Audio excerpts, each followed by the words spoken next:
Fêter Noël, se rappeler la naissance historique de Jésus de Nazareth, réfléchir notre foi sur le fait que ce Jésus soit en même temps le Christ, le Seigneur. C'est une découverte de la révélation de ce mystère de l'incarnation. C'est le premier mystère dans l'histoire de la foi chrétienne, l'incarnation du Verbe. Dieu se fait homme. Saint Athanase ajoute, pour que l'homme devienne Dieu. Elle est là notre foi. Et l'Évangile, c'est une proclamation de la foi. Après avoir médité sur ce mystère de l'incarnation de Dieu, cette expérience unique dans l'histoire de l'humanité, aujourd'hui, nous la voyons transformée par une préparation à la réalisation de ce qu'il est venu accomplir sur terre. C'est ce qu'on voit dans l'icône de la Trinité troublée. Dieu éternel, les trois personnes réunies, chacune étant distincte de l'autre, mais formant une seule réalité divine, qui réfléchit à trois sur la manière de développer l'appartenance à la vie éternelle en dehors de sa divinité. Et pour ça, il choisit de donner à l'homme, à l'humanité, ce cadeau immense d'une vie qui ne finit pas. Aujourd'hui, on a fini de réfléchir à ce petit enfant qui va grandir. Bon, il a grandi, on l'a vu la semaine dernière, il avait 12 ans déjà. Aujourd'hui, c'est le début de sa vie publique. Et sa vie publique est annoncée par Jean-Baptiste. Dernièrement, je voyais à la télévision TV5 un magnifique document sur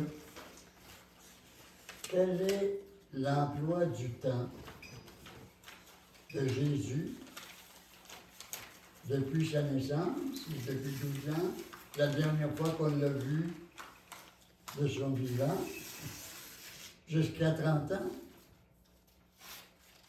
Qu'est-ce qui s'est passé entre les deux? Il y a 30 ans de préparation à sa vie publique, à son enseignement. Il y avait une très belle hypothèse, moi que j'endosse volontiers, c'est qu'il est allé à Qumran et il a reçu la formation monastique juive à Qumran, une communauté unique qui s'était donnée comme mission la transcription de la Torah. Toute la Bible était écrite à la main et il fallait faire un document complet pour chacune des synagogues qui s'ouvraient. Alors il copiait les textes. Et la copie des textes lui occupait une partie de la journée. L'autre partie de la journée était aussi des actes communs. Ils vivaient comme des moines dans le célibat, parce qu'on a retrouvé leurs règles miraculeusement dans des jarres qui avaient été enterrés. ils avaient une vie réellement de prière, de méditation, de réflexion sur la parole et de transcription du texte pour lui permettre d'être répandu. Aujourd'hui, Saint Paul dit à Tite, c'est à notre tour de répandre comme Jean-Baptiste et Jésus, qui a dû aussi. C'est pas pour rien qu'il connaissait si bien l'Écriture. Il l'avait écrit, il l'avait copié. C'est un bon moyen d'apprentissage. Jésus avait une formation extraordinaire. On le voit dans son enseignement. La subtilité de sa compréhension des textes pour l'appliquer concrètement à la vie courante, à la vie quotidienne, pour intégrer sa religion dans sa vie humaine. C'est la beauté de la chose. Le Christ va maintenant nous enseigner la vérité, nous enseigner la manière de prier, de réfléchir, d'intégrer à sa vie ordinaire la vie divine. Alors, c'est le début. Et puis, on est tout à fait au début de l'évangile de Marc en disant, voilà, c'est le texte que je vous donne aujourd'hui